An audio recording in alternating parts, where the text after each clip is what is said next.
তুমি হয়তো কোনো রক্তজবাঞ্জলির শিহরিত পাপড়ি নও, নও কোনো বসন্তের নন্দিত সবুজ, যে তোমাকে ছাড়া এই পৃথিবী রঙিন হবে না বা আসবে না কোনো ঋতুরাজ। তুমি হয়তো জেমস ওয়েব টেলিস্কোপের সৌরভুজের আয়নাও নও, যে তোমাকে ছাড়া হাজার কোটি আলোকবর্ষ দূরের নক্ষত্রের উত্থান পতন দেখা যাবে না।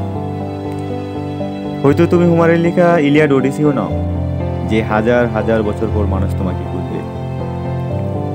কেননা প্রকৃতির কাছে তুমি নিছক তুচ্ছ বস্তু এক, কিন্তু আমার রক্তজবাঞ্জলি কিংবা বসন্তের নন্দিত সবুজের চেয়েও বেশি তোমাকে প্রয়োজন।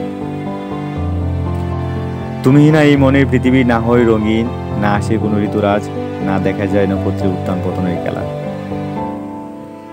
তুমি আমার কাছে ইলিয়াড ওডিসির চাইতেও হাজার গুণ দামি। তোমাকে কোনো সভ্যতার পতনের পর না, নিঃসঙ্গ কেনুপাসের পতনের পরও তোমাকে খুঁজব।